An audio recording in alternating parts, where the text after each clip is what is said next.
Hello. It's just me at the moment, but Chris has assured me that he is going to be on his way. So today, the main topic of conversation is apparently Defense Against the Dark Arts is what we were going to be calling this one. Really is about talking about, is there such a thing as a class called Defense Against the Dark Arts? How is it taught? Is it taught properly? Is it not taught properly? Is it like a magical equivalent of a self-defense class? How is this traditionally taught? And what would you be expected to master on a Defense Against the Dark Arts class? The Fausty of which I am told is officially here. There he is. Wow. Hello, Fausty Witch. Hi, Liam.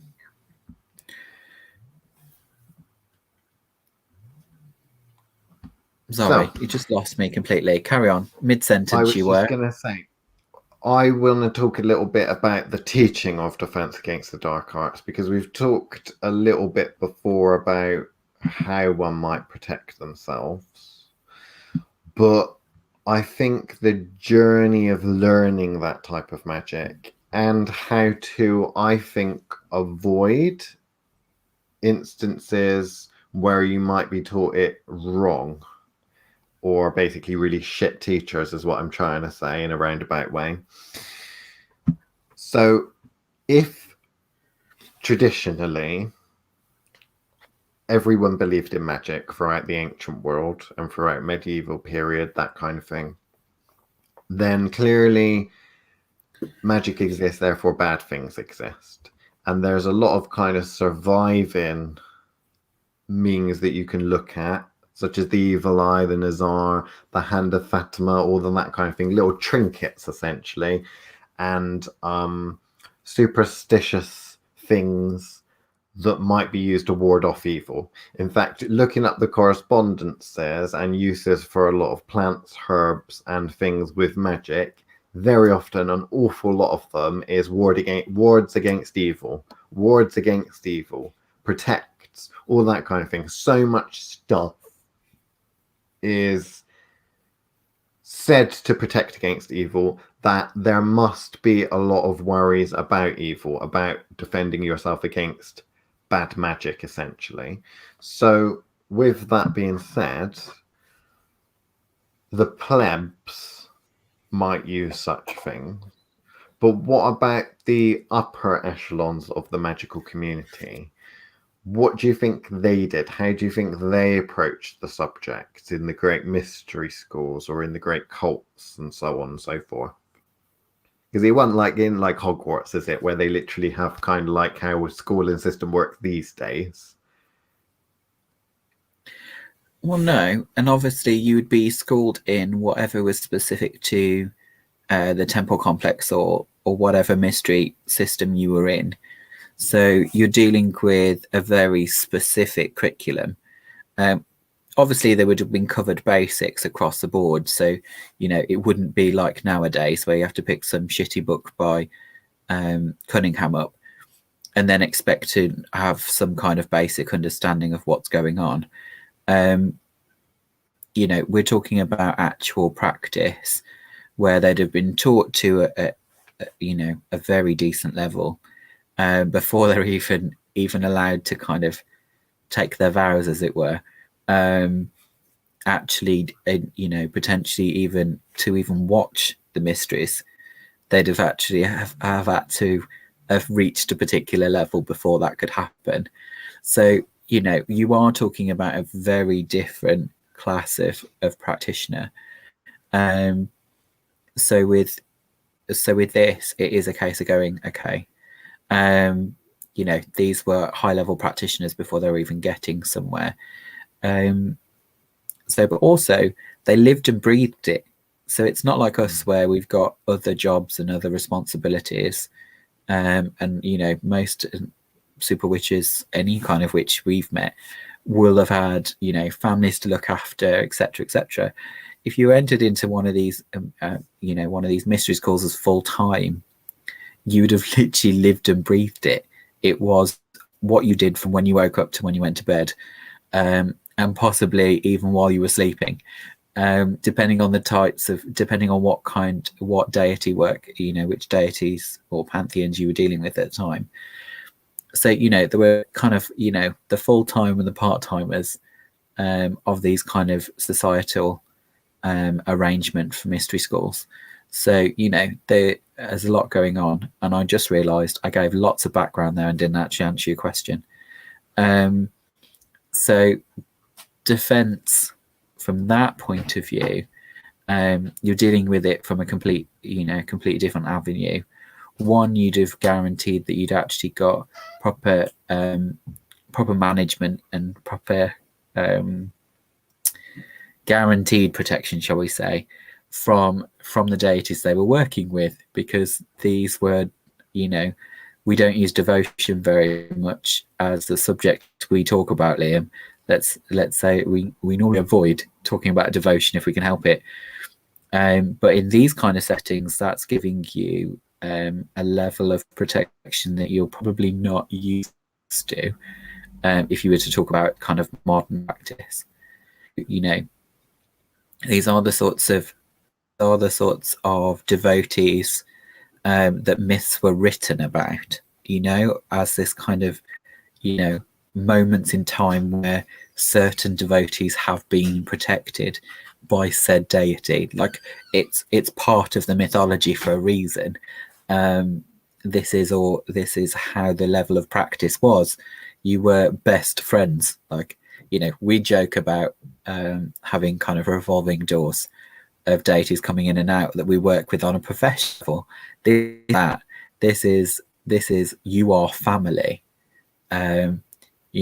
Kind of a mob boss kind of situation. You are sold, blood in, blood out. You are protected as one of the family. So actually, I would imagine beyond the plebs, you wouldn't have required protection in that sense. It would have been how good you practice, how good you are at the types of magic that you're expected to understand and practice. And therefore, being black belted in love magic is very different to being black magic in, cursing and shit. So, but you'd have had a good enough knowledge of all to prepare for anything, but you were protected. So I don't know if that's really helped, but I feel like I've given you more of a history lesson than I have actually answered your question, Liam. Okay, so if I take what you've said and I try and condense it, because that's what I do. Traditionally, your independently kind versions of witches, you're talking about people that have folk magical practitioners, and they would rely on superstitious forms of folk magic for basic protection. They didn't necessarily understand things like disease and that. So there was a pretty much bad spirits and bad juju going about all the time that would just be blamed on that. Even if it was problems with viruses and diseases and bacteria and whatever else. The upper echelons, or what would be considered to be the upper echelons, the big magical societies, mystery schools and the like, they're structured. So with that, you're talking about a big machine, and people are trained to be cogs within that machine. So you would be trained for presumably a specific role, and then perhaps you might go up and up and up a level. But there's a big difference between today and that, because from my perspective, and I don't know if you agree with this, today, much of the types of organizations that you would get back then, the mystery schools, so on and so forth, if you compare those to today's secret societies and covens, is hardly even a comparison. They're not really particularly sophisticated or big or powerful organizations a lot of the time. And the ones that are tend not to be all that magical. They might use magic, but there's not really the pursuit of magic that they're dealing with. It's more of a branch than the core. But the everyday magical practitioner, because of the Western society that we come from, I'm really talking about Western culture here, it's seen as education for you to stand on your own 2 feet. So witchcraft and witches nowadays are kind of seen as you train to be a doctor. You train various types of medicine, various types of biological and chemistry and all of that sort of stuff to become a doctor. And you get at that level, and then you have a medical license and so on and so forth, and then your training really starts happening. Nowadays we kind of see it as, because I think of the way in which we're taught in general in the Western world, that there's a kind of schooling system and graduation that you have to be an all-rounder. Now, in the psychic world, psychic fairs and the like, we know that's not true, because psychics are shit. Let's be fair. Most psychics are shit. They're not all-rounders. They sometimes will go to psychic schools, or they'll go to whatever the next level down of that is, spirit church, spiritualist church, that kind of thing. And they'll learn psychic work. They might learn a bit of basic protective work and measures, but is mainly reliant to their, revolves around their job. It's not really all-round magic.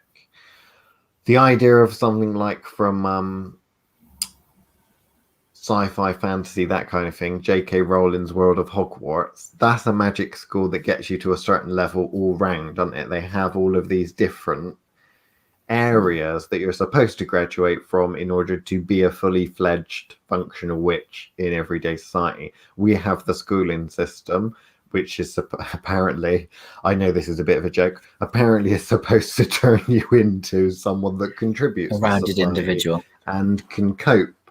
Obviously, we know that it doesn't do a particularly good job at that, but it does better than a lot of the alternatives in other countries, at least.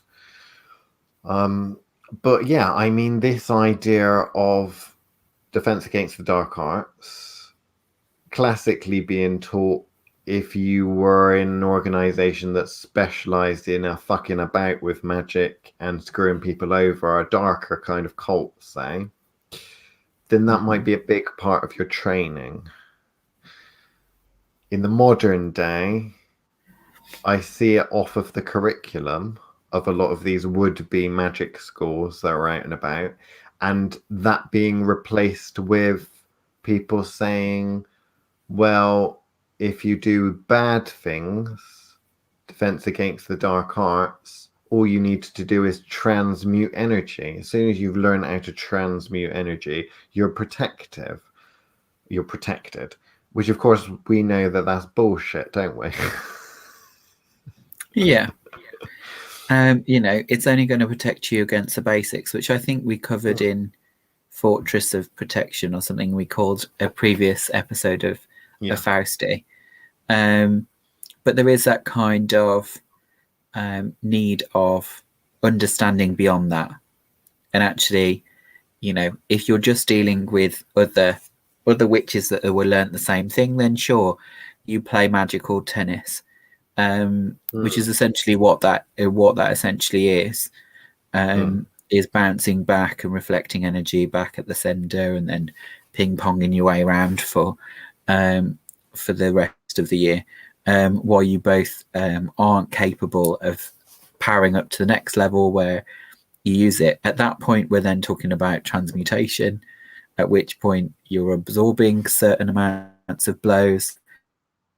But then if you were to actually then encounter a witch a level beyond that, where they've gone beyond that and they're starting to do kind of, I went to say high magic then, but kind of soul level magic, where someone is attacking at a level that is not within the rounds of physics and is not within your normal everyday world, and is actually on energetic levels. That is then starting to mess with potentially the structure of your spirit, and are you capable of defending against those sorts of attacks? Are you capable of dealing with a small legion of manufactured spirits that slowly eat away at you from the inside out? Are you actually prepared for dealing with that kind of work? So, this is where we're starting to talk about kind of higher level defense against dark arts kind of situation, where you're talking about, witches that actually know what they're doing, attacking each other, or not even necessarily attacking each other, but taking on, say, a small group of mundanes that are not aware that they're slowly being eaten alive. And then at that point, going down to see your local psychic is not going to necessarily help you. At that point, She's you are gonna going to, say, the cards tell me you're fucked and that fate yeah, is sealed. That's what she's gonna tell you. yeah. And she's going to struggle to be able to tell you beyond that. That's Yeah. not down to her lack of ability. That is down to her lack of training, which is often what what we're talking about. We're not just dissing psychics just for the sake of it. It is the way in which we are trained these days. Well, Liam might be, but actually, what we're generally talking about there is the way in which people are schooled in the psychic arts these days. That is kind of the problem. It only deals with that kind of, at very best, that first astral level. So if you were talking about high magics and the way that we normally do and breaking it into the planetary systems, that's not even really left our planet. That you're talking about that first kind of hole there, the astral within the moon space, is literally not even really left the laws of physics. So it's kind of that kind of gray area around, not even really left beyond planet. And obviously, even someone that's done very basic work around the solar system realize quite how big we are, and therefore if that's as far as you're able to go, you're not even really stretching the entire of the solar system we're in, let alone anywhere near understanding the universe, or at least being able to manipulate. Because obviously this is what's talked about, even basic insta witches talk about manifestation. Well, that manifestation we were talking about earlier, Liam, is obviously including more planets than just the moon. More so than just the psychic. More than just the psychic part of actually, in order to form that triangle of manifestation. Anyway, we've already got questions. So Alex says, that's why I stopped going to tarot readers. They always tell you the obvious. The same thing happens when I do my own readings. Yeah, that's because that is there are many ways to see the future. I'm presuming we're talking about seeing the future. There are many ways to see the future. Some are better than others in that they give you more detail. However, some work on different levels entirely. So if you're on this level and the change that's required to change the outcome is at this level, your method of seeing the future, if it operates on this level, is unable to see any changes that are not at this level or below. So when you talk about fates and gods and that kind of thing, the will of the gods, then there will be such a thing as people saying fate is sealed. Well, it may be beyond your ability to change the outcome, but that doesn't mean that the outcome cannot change. But that might be something for an entirely different show. What about, I'm presuming that means Lord of the Rings take on magical events versus Harry Potter's, like the battle between Saruman and Gandalf. White Wizard. Oh, right, okay. Right. I'm not really all that great with Lord of the Rings, if I'm honest. I'm presuming that's a goodie and a baddie. Do you want me to break it down? Is that the two wizards and one of them kills Gandalf and then Gandalf comes back by changing colour? Is that right? Yeah, that bit. Okay, all right. He evolves, Liam. He evolves. Oh, he evolves. Okay. Well, one, I'm going to add something in there just because Liam won't be able to answer that bit, but he'll make more sense. Liam we'll be able to answer it once I've said this, which is Okay. one, wizards in Lord of the Rings, for starters, aren't wizards. It's a kind of fae situation. So you're dealing with essentially a set of demigods, for lack of a better Well, I word. thought they were like angels, aren't they? Aren't they like That transfer. archangels that take a No, limited form but don't really get yeah, involved? they do take a limited form, but they have pre-programmed kind of evolutions available to Right. them. So they've kind of watered down their energy in order to exist in Middle Earth. Right. They're kind of envoys. So hence why I kind of said more fae rather than archangels, based on the fact that they don't follow necessarily the same set of rules Right. as you know, whereas at least with archangels they exist within the same paradigm. Whereas I get the impression Tolkien's actually drawing in from the kind of his understanding of things like fae. So yeah, so to me that would be very different to understanding how the Harry Potter universe works, which is all about wizards and actually about, you know, manipulating laws of physics and kind of manifestation. Whereas the sorts of magic that you're talking about in Lord of the Rings is more about one entity trying to take on another in its limited capacity within. Yeah. Right. Okay. So Yeah. with the Harry Potter universe, is about spells and shit, but you utilize spells that do a certain thing, and then you use Who's the your smartest? ingenuity to best an opponent. Whereas the rules kind of are already set in stone to a certain extent, presumably in the Lord of the Rings thing. Because if it's a case of this spirit is a level 5, this spirit is a level 6, 6 Yeah. will always be a level 5 type thing. Yeah. Presumably. Right, okay, I get you now. So Similar to the real world, then, if you yes. combine both of them together. Yeah. So really good point, Alex. It kind of allows us to say what we're talking about here is more a case of when you're getting to the higher echelons of practice, that's what you're then testing, is a mixture of who's the smartest and who has the most power. And at that point, the limitations are what you're capable of generating and pulling in from other sources, but also at what level you're able to access the different spiritual bodies that you have. If you only have access to so many of them, you either need to be really clever or be able to pull in extra power from somewhere else. So that's, which is very different to the kind of Harry Potter universe.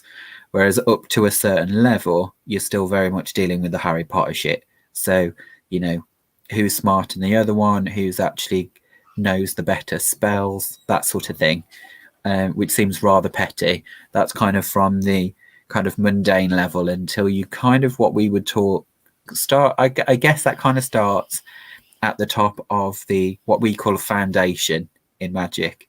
So as you break into that intermediate stuff, that's when you're starting to kind of, oh, that's a level 7 over there, I best not piss him off kind of situation, which you don't really get, I think, in kind of foundational level magics. You don't get lower.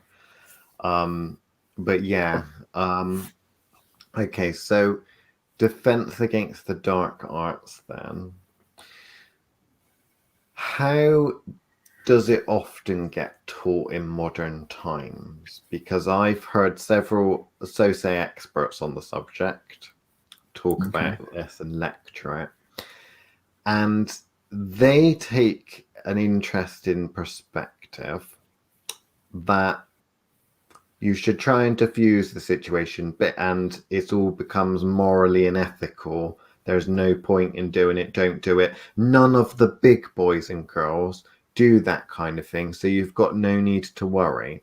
And I've heard this spoken in martial arts. In fact, I had this conversation with someone the other day when there's a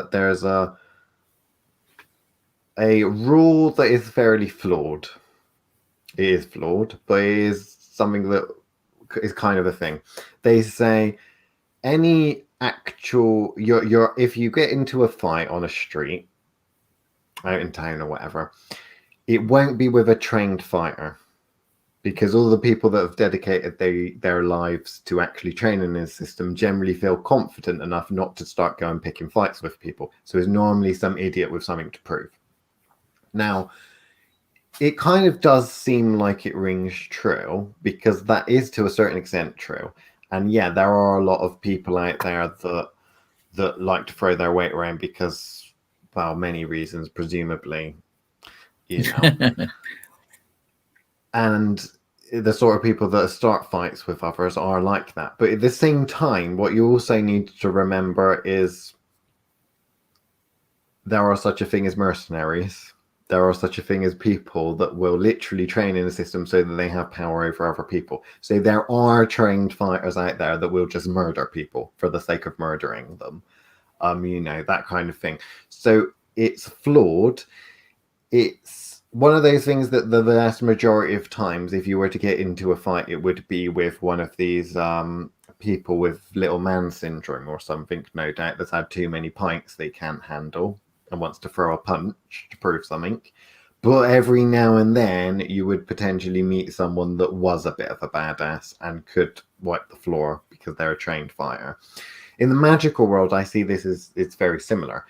Most of the problems that you'll come across, whether it's other magical practitioners working against you, or whether it's spirits and the like working against you, then they're going to be beginners and basic, because most of the people with any real knowledge that are advancing have serious big projects that they're getting on with, and you're not of interest enough to them to go out of their way to, if there's a spider in the house, I might squash it. If there's a spider a couple of roads away, I'm not going to be taking the time to go to a couple of roads and squash that spider just because it's there. Similar said, if you're getting smited by some big powerful spirit or magical practitioner, it's going to be because you're in their way. And the easiest thing for them to do is to brush you aside because they care nothing about you, which doesn't happen that often, because the vast majority of magical practitioners that are beginners, they ain't going to be doing anything that's going to get in someone of that caliber's way. So they haven't really got a huge amount to worry about, There are a couple of exceptions because some people are sickos, but in general, that is the case. However, most of these defense against the dark arts magical classes and the like don't teach that if you do encounter someone that is considerably has more than a foundation knowledge of magic, or let's be fair, has a foundation level of magic instead of just pre-foundational, they are going to fucking wipe the floor with you in ways that you can't even understand. So you're not going to be able to defend against it, ultimately, unless you have help from spirits or from other magical folk, whatever. If you pick a fight with someone that's trained in a bigger weight class than you, you are fucked. That's what they don't teach in defense against the dark arts classes. Now, does that mean that they're useless? No, it doesn't mean that they're useless. And I think from our perspective, although we teach protection and stuff like that, is from a practical perspective. It's from you will encounter this, so you need to defend against it. You will encounter that, so we'll teach you how to deal with it. When it gets past a certain level, the specialities, I suppose, of magic kind of wash away. Like in science, they say everything is physics past a certain point. Because, there's chemistry and biology in that, but physics is the general understanding of all things underneath that. So, in general, when you're talking about defending against something or attacking someone, it's about how smart you are, how outside of the box you can go. So, really, the only way to defend against that is to be smarter than the opponent. And I think a big thing that I know I've personally emphasized is not going out of your way to bring about someone or something trying to smite you or whatever it is in the first place. So don't piss people and things off, and they won't even bother to attempt.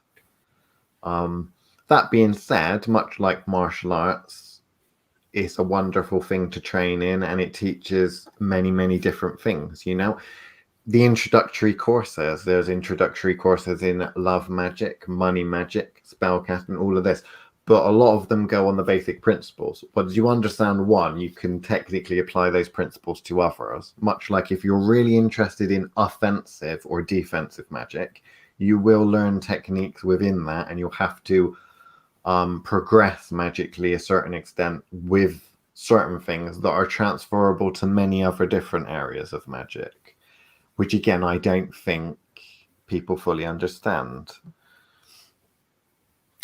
At the end of the day, once magic gets past a certain point, it's like anything, it becomes a vocation. At that point you're living it, at which point your interactions with it are no longer one note.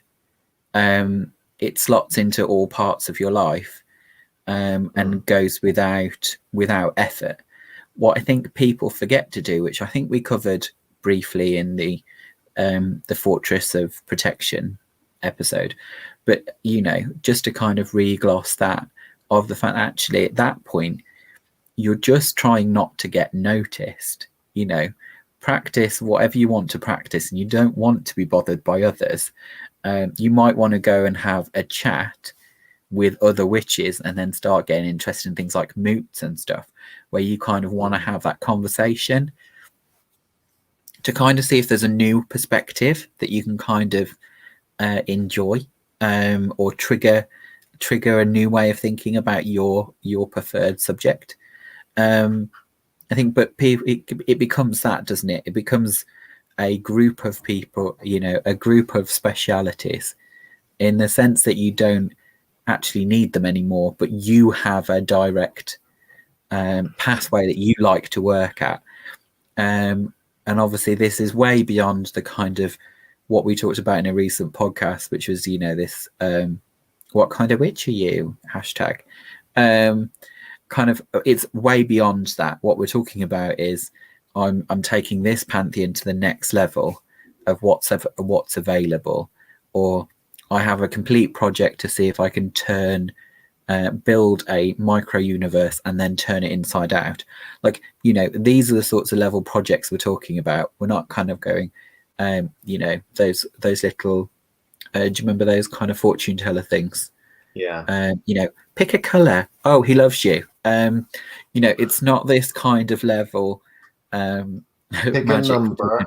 1, 2, 3, 4. Yeah. Pick a color. Yeah. Red. Sorry, it's not supposed to be. It's not meant to be. Exactly. Why is it, Chris? Out of all the psychic fairs we've been to, there isn't some old woman there with one of those fortune tellers that's charging £1 or £5 or 20 quid or whatever much it takes for a psychic reading to do one of those. I think they're missing a trick. I think they might be more accurate. Naughty.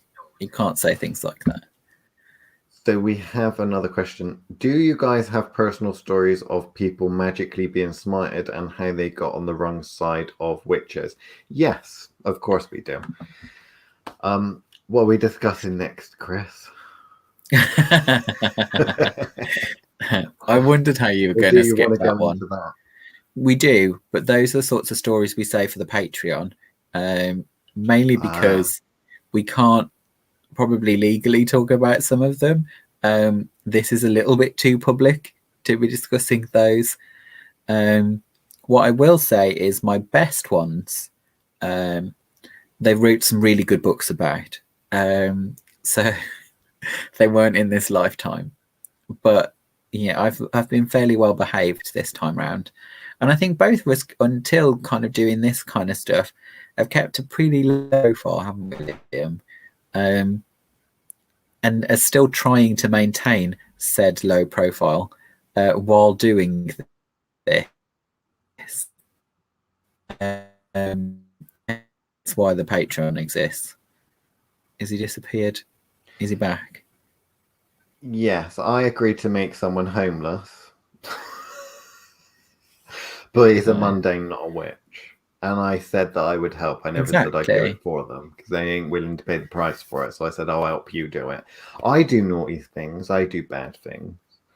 Partly because Yeah, but not kind of smiting level shit though, really. When was the last time you did smiting level shit?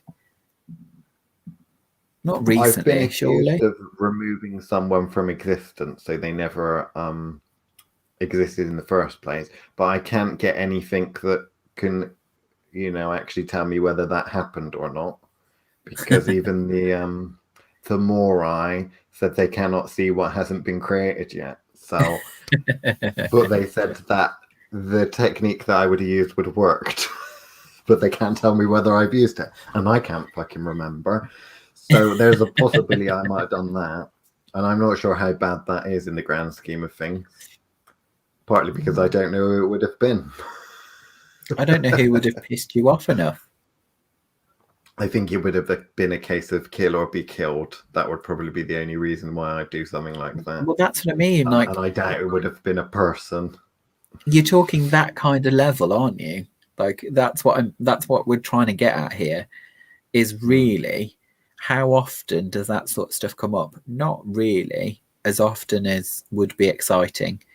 But equally, no, but we do fuck people over constantly in the magic. So this is low magic. Obviously. This is removing someone's wealth, giving someone a terrible condition, that kind of thing. The stuff that affects the physical body, making someone live a miserable, painful, unhappy, horrible life. That wouldn't be classed as smiting, really. No. The closest thing to smiting you would get from a mundane perspective would probably be just killing curses, killing someone. Oh, I suppose.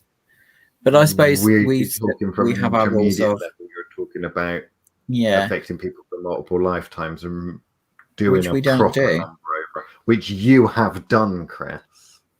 Well, in I this have, lifetime, but I don't do anymore because that was on one of the Red podcasts where we discussed the naughty things, our best hits. Actually, Liam, let's be truthful. That was our intro. Can you handle the light version? We have to make a part 2 as well. They do want a part 2 for that. Yeah, they do want a part 2. But yes, obviously, Fausty Witches do Fausty things. But yeah, I don't know. I suppose a large part of it is the fact that that I was trying to ignore that. The Alex, he ain't that quiet. It's not necessary to really go to that length. Very rarely.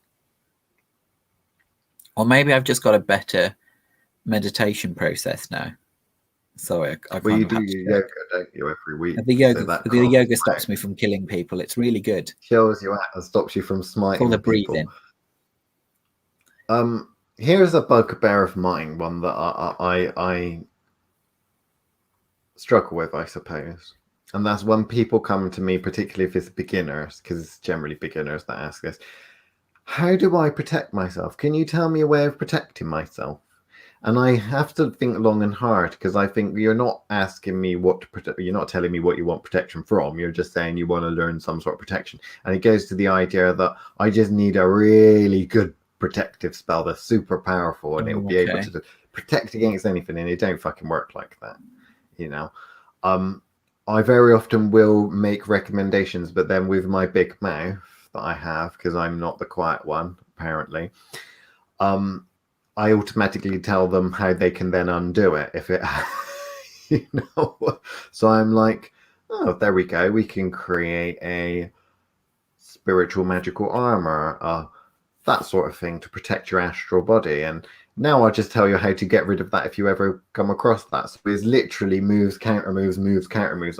Because of the way we teach, it's always a case of this is the move, this is how you deflect the move, or this is the protective measure, this is how you destroy and get rid of that protective measure. And it just goes on and on and on. So it is very, very difficult to cover that. Generally speaking, in order to take a question like that seriously, because I don't take the question seriously of, Liam, please can you teach me and explain how I might go about protecting myself magically, because that's a terrible question. If you say, how do I protect against this attack? How do I protect against working with this? How do I protect against this from happening? That I can work with because there's context to the question. Yeah. I think because I hypotheticals. spend too much time on social media with the throwaway statements and questions, I react badly to that kind of line of question in there because it just pisses me the fuck off. And if we're talking about smiting, if I had to cope with too many people asking those very questions, then I might turn around and smite someone. But I've got to stop doing things like that because it's nasty. And I don't want to turn into a bigger monster than I already am. I think it's one of those subjects that gets a bit old very quickly, which is kind of why we're trying to cover as many bases as we are now, and not talking about protection magic, because you can go back and watch that video.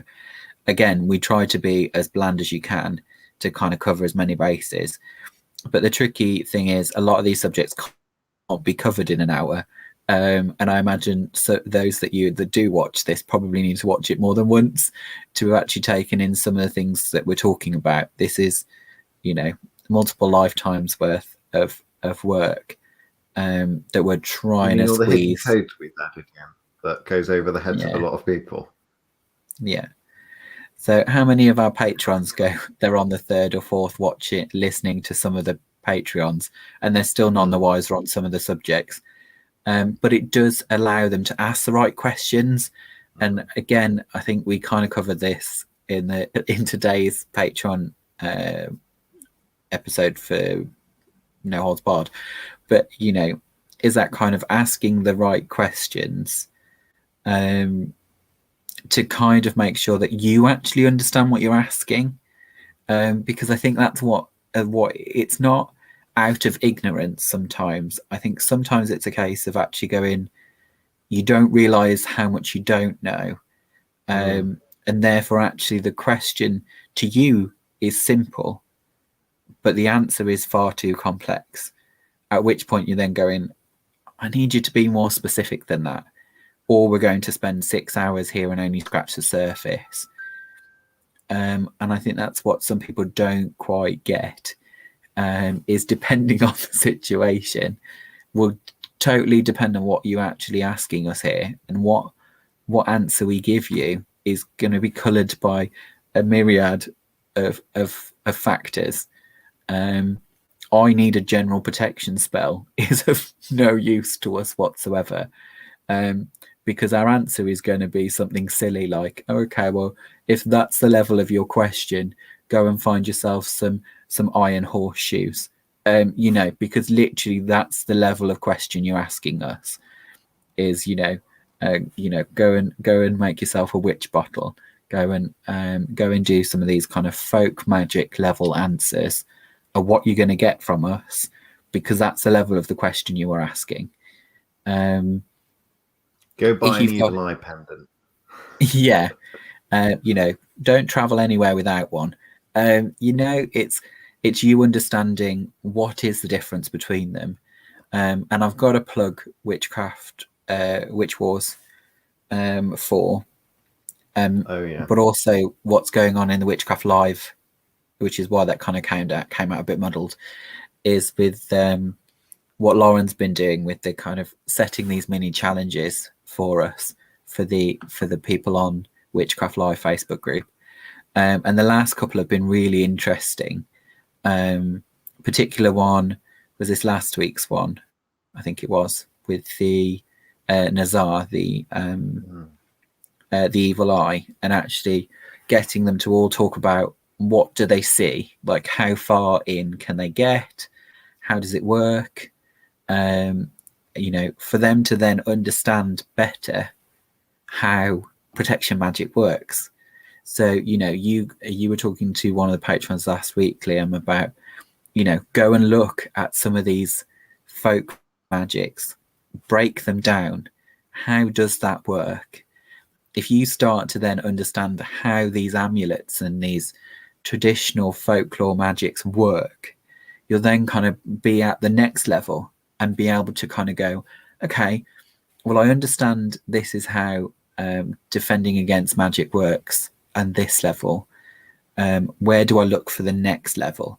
And actually, if you kind of approach it from that kind of each time taking yourself a little bit further and a little bit further and a little bit further until you do have the intelligent questions to ask somebody that knows something, or feel that you no longer need to ask the question because actually you've got enough of an understanding to see how this kind of magics works.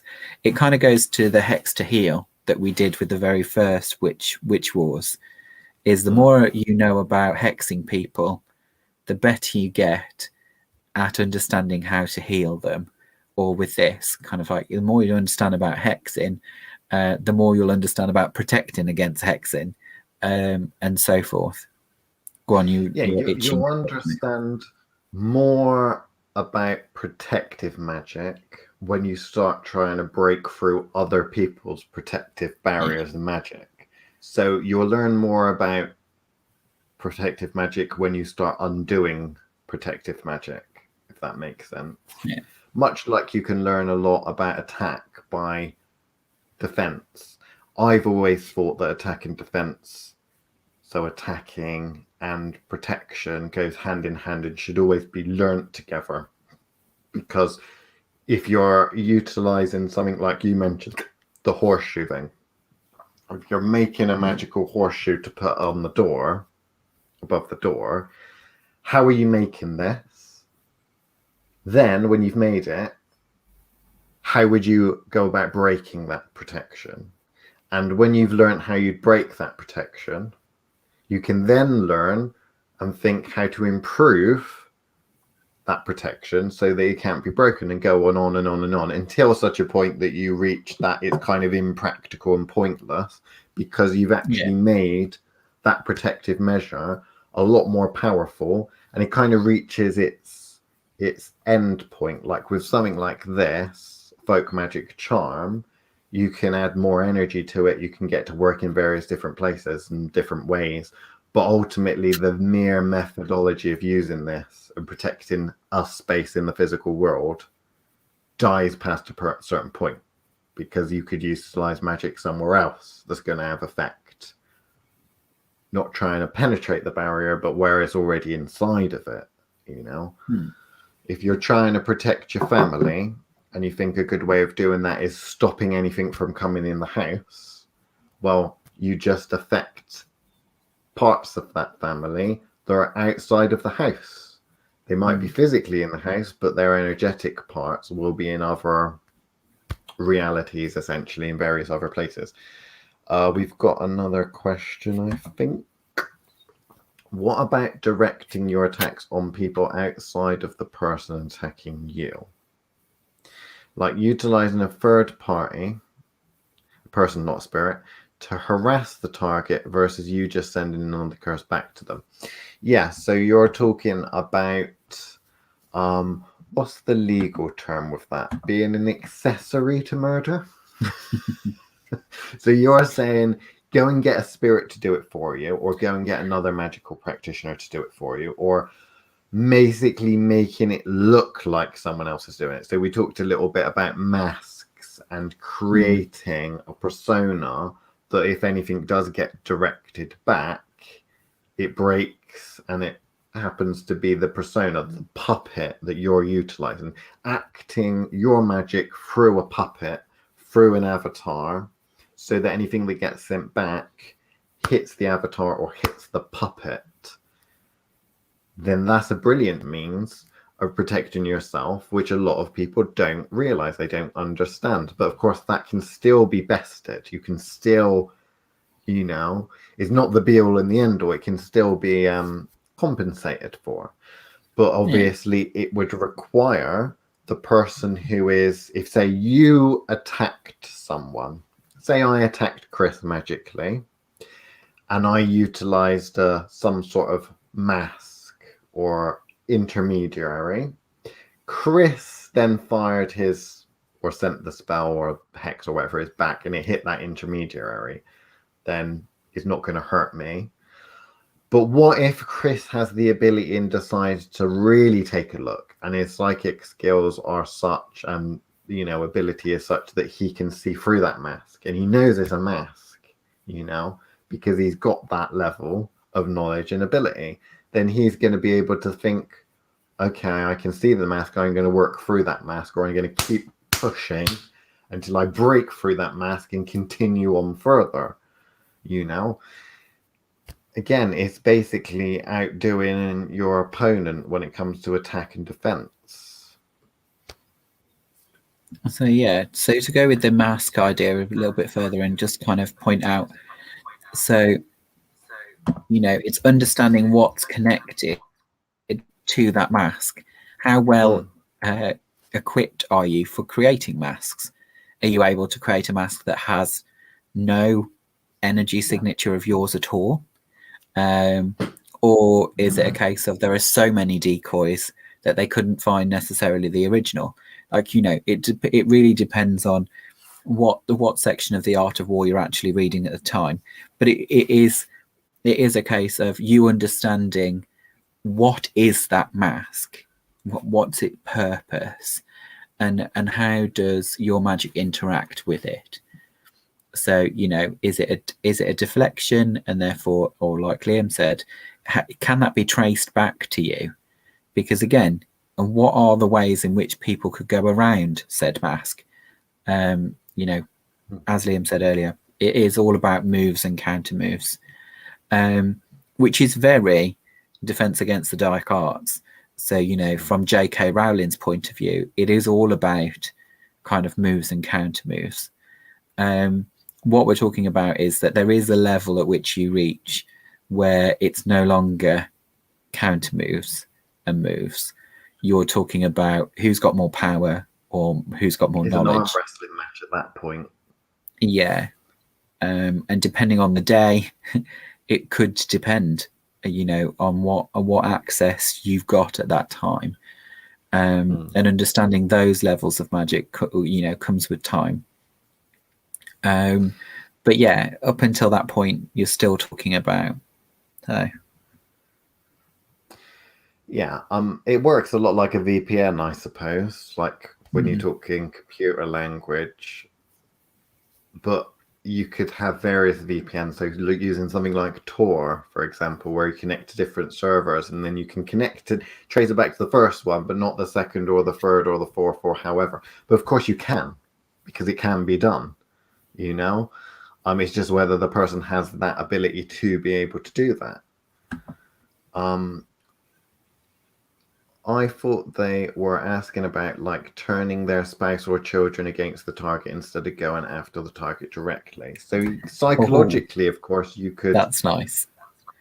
Use something like that. So you could say, well, I don't really fancy beating that person up because they're stronger, but if I get someone else that's stronger than them and sow the seeds and manipulate them into doing it for me, then potentially. So what you could do is you could use magic on someone else to send them after them. But this really, again, the flawed process with that is it's much like your stereotypical film. You have a goodie and you have a baddie, and the baddie has a team.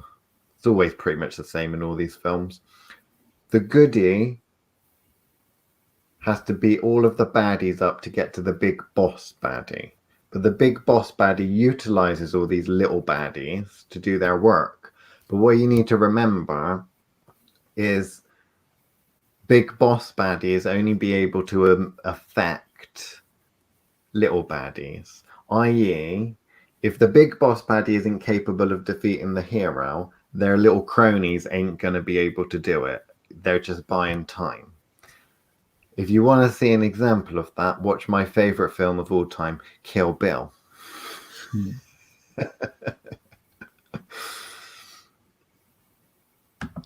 And that's one possibility for sure, but not only. Yeah, Yeah, I so must I'm say not I do entirely sure. like the Faustiness of that approach, in the sense that well, they're not going to surely attack their lovely family as as the intermediary. That again, like Liam says, in a lot of ways, can be a buying time situation, while you come up with a better solution. Again, moves and counter moves, but yeah, it is a very Fausty answer from you there, Dina, of So another actually thing, I using the meat suppose, suit. if you personally can't get to your enemy, because you'll find this also in films and that, if you can't get to the enemy, then just take out everything that enemy loves. So if you aren't able to defeat the person, then but you're aware of people or things that the person loves, then go indirectly. Go after the things that they care about, like the kind of concept of, I can't defeat you, but I'm gonna kidnap a victim like your child and point a gun to their head, and you'd better do what I say or I'll shoot type thing. Very often does work. However, remember, like on some films, they might do some crazy ass magical jujitsu martial artsy moves and, throw a dagger which blocks the gun or something like that, or does some next level shit. I don't know. Magically speaking, you could be doing something like that. So I'd just be a little bit careful of taking on someone that's way above your pay grade, essentially. Because you Yeah, might think you've got a good idea and a good approach to doing that, but you might think you've worked out all the moves, but then all of a sudden, yeah, and I think it's one of those things where people, as you're getting to those sorts of levels, when you're having to think beyond yourself, where you're actually thinking, oh, okay, what soft targets are there around me? That really does make me sound like a complete psychopath by calling them soft targets. But the what is available? Where are your weaknesses? I think some people do forget that their weakness isn't necessarily something that could happen to them, and is actually something that could happen to the people around them. Go on, Liam. Gogo Yubari from Kill Bill did not almost do the job. She didn't almost do the job. If you look at the training that Uma Thurman, the bride, whatever we're calling her, had, she was always going to beat Gogo. It looked rough for a time, but I mean, the very fact that Gogo was ever so overconfident to not even bother to think that plank of wood with the nails going out of it could be reached, it goes to not underestimating your enemy. And a lot of people do underestimate their enemies, and a go-go is the I think the type of mentality to do that. That's the problem. And you will meet magical practitioners that also fall into that, that category, where you underestimate someone. But at the end of the day, the problem is, if you're actually trying to attempt to best them, then they might play fight and they might lose because they're not really taking it seriously. We get shit. I know I do. It gets shit sent to me by fucking would-be witches and the like that don't like me or don't stand for what we're doing and that kind of thing. And I kind of brush it off, Every now and again, I might let something in to have a little play about with it. But, I'm not actively trying. The whole thing about all of the bad luck and stuff like that, if I really wanted to, I could fix it, let's be fair. But I don't feel threatened enough to deal with it. So with regards to some of these kind of things with defensive mechanisms, there are a lot of people, such as myself, who just don't care enough to defend against something,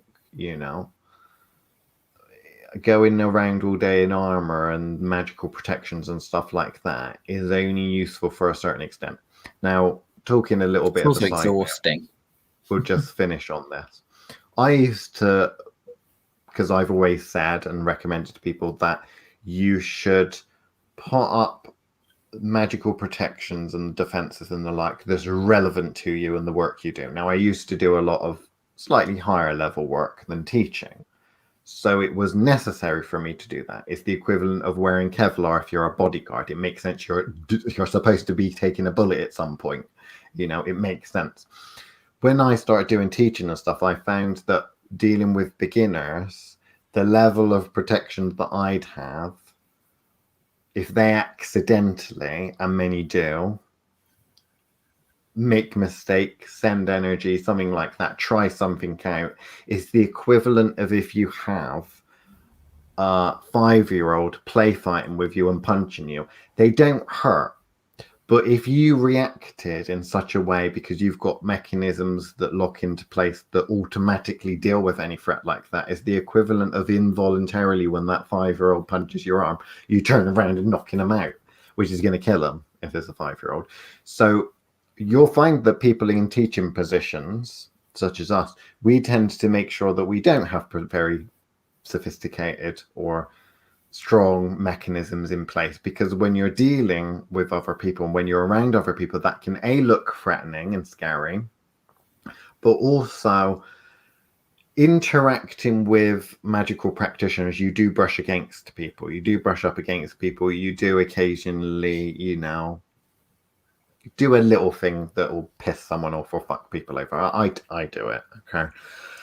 And it's not meant to be painful, it's just banter. There's such a thing as banter within magic, and I'm not talking verbally, I'm talking you throw a little bit of something their way, just to say that wasn't nice. It's like when you punch your mate on the arm and you do it fairly lightly, but it's just enough to make them go ow. You're not actually trying to hurt You're them, being you're a just dick trying now. to... Stop it. Yeah. Is there any others? Or a stalker, or really any kind of obsessive abusive person? I'm not too sure what that relates to. The largest weakness when speaking of minions, though, is that most big baddies don't know that in sheer numbers the minions could potentially win, and they make for a great distraction if all turned out at once. Again, not really, no. One of the scenes from Kill Bill. Yeah, one of the scenes from Kill Bill. She pretty much killed all of them in Kill Bill. What was it? The crazy 88? 88 of them all dead. Yeah, crazy. Yeah. I couldn't think what they were called then. Which this is something that has come up before. If you have a big bad witch, powerful witch, how many shitty little witches does it take to counteract that big bad witch? The answer are an infinite amount, because if they are, if you get to an intermediate level, it will take an infinite amount of beginners or foundational people to, because that's literally the stepping stones here. It's not like a stepping stone and then you go from one to the other to another. There's huge divides that just get bigger and bigger and bigger between each stepping stone. So with regards to that kind of thing, I'd say no, because if we're talking about films and revenge films and martial arts films and stuff like that, you see it kind of play out. But if you're talking magic, you are talking about being able to see things preemptively. So you're talking about if something comes in, a witch is going to be able to tell that is coming before the other magical practitioner even starts. So if you're saying a load of minions are coming and you've got a little minion making machine that just keeps pumping out more and more, so they keep going and going and going, and more advanced practitioners can destroy the minion making machine, they might not destroy you, they might destroy the minion making machine, or more than likely they're going to turn those minions, like in the Terminator films, reprogram them to, ironically, I mean, it's the sort of thing I would do, poetic justice, to turn on their owner, so it's it's not. It is, at the end of the day, it's power. We say that, coming back to it, is power and ingenuity. And it is a difficult one. Defensive magic. I think we've got one. Is it one last one? Because we've gone over time. I'm guessing it has to do with one's own level, but how best figure out the level of a practitioner attacking you or someone else if you don't know them? That's an interesting and difficult question. What about using a Frodo to take out Sauron, sending someone at that they would never think to expect? So this goes down to underestimating your enemy. And let's be fair, in the Lord of the Rings film, Sauron wasn't particularly powerful. Just wasn't. Used mainly manipulation. No. To kind of answer Amelie's. Yeah. So if I pop that one back up. I'm going to try and go with a short answer, but I think it's something that we probably should deal with as a separate subject at some point, because it's a really good question. We should do a power level or something like that episode where we just take this subject and go into deep detail, because it's a really interesting concept of, because they do it in things like Star Wars, don't they? They have different levels. And like they say Yoda was like a level 9 or something, you know? Yeah. So the kind of short answer is really good psychic ability. And by that, I don't mean predicting the future level. What I mean is being able to see and sense the energy levels we're talking about. But also bearing in mind that actually lots of us suppress our energy levels to go by as mundane. So, you know, it is really being able to see on the level that you're talking about suppression. For most of your basic annoyances, seeing them energetically is going to be enough. Because like we said, the sorts of, Hail Mary kind of people we're talking about are a few and far between, because most people on a particularly interesting path at an interesting level are not going to be interested in you. So unless you're inadvertently going around pissing the wrong people off for no apparent reason. But yeah, so the kind of simple answer to that is really good understanding of energy and being able to see the energy levels. You shouldn't need to know them to know what's going on. You should be able to pull on that string of energy that comes from that spell is attached to, and be able to follow that all the way back to its owner, and be able to read that energy signature, and know and figure out enough about that energy signature to respond accordingly. Anything you want to add, Liam? In short, imagine you have a multi-story car park where all of the floors and ceilings are made out of one-way glass. And if you're at the top, you can see straight through that one-way glass all the way to the bottom. But if you're at the bottom, all you see is a mirror, because one-way glass, so you just see it reflected. You will be able to really see everyone on the level below you. You have to take the risk with someone that is on your level, and you will not be able to see past the level that you're on. So if you're on level 3, you can see everyone on level 3 and level 2 and level 1. None of the people on level 1 or 2 can see you, but you can look below. You can't see any higher either. And you don't know, technically, if I'm really running with this, you don't know the people that are currently on level 3, whether they've only made it to level 3 or they're also on all the other levels as well. We will dive into that concept in a bigger way, but that's a basic construct for you to mull over and think about. That'll be great. And what's the last one? I suppose that's why energy dampening is popular with witches and other magical practitioners. Can't attack what you can't see or understand. Energy dampening is never really used for protection.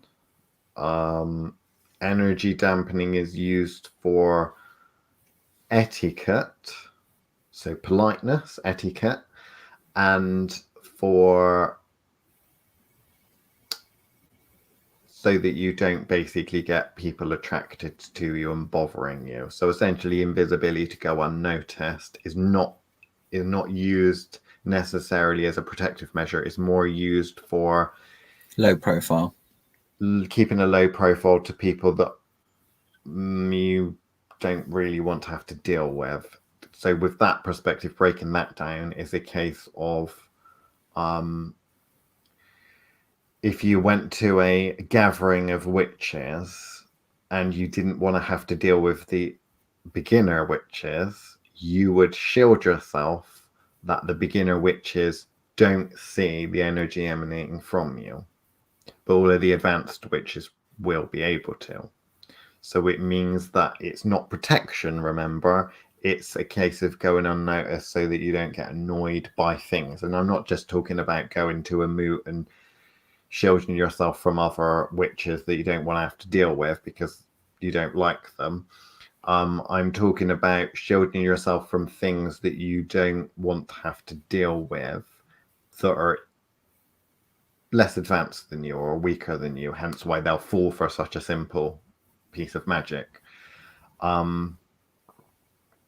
Energy dampening for etiquette works on a similar process. It's a case of if you were having a nice dinner and inviting people to dinner, it might be a bit uncomfortable for a random person to show up with weapons, Kevlar, all of that, suited and booted, that looks like they're about to go and raid a third world country. You know, someone going into that environment, like you leave your sword at the door. Someone going into an environment where it's at past a certain level, you should be able to control the energy that emanates from you and all of that sort of thing, which means that past a certain level, if you're pushing that out there or allowing that to go out there, you're making a fucking statement. Okay. So it's a case of etiquette would say being loud and rash and throwing all of that out there might be seen by some, not everyone, but it might be seen as some as potentially rude. People that maybe aren't as strong as what you're emanating as well. It's kind of like peacocking, I think they call it, don't they? Pigeon chesting, you know? It's basically like the magical equivalent of that, which it would be considered rude to do, you know? I would say it's rude to do, which is why aura suppression's I think an important part of public magical gatherings and such. But yeah, we have gone way over time. So is there anything else we need to cover, Chris? No, I think it's given some opportunities for future work, definitely. Okay. Well, we'll call it a night then, and I've got to go and edit the podcast that's coming out tomorrow. Mm-hmm. And yes, Alex, much like a vulgar display of power. That's very good. I like that. So goodbye for another week.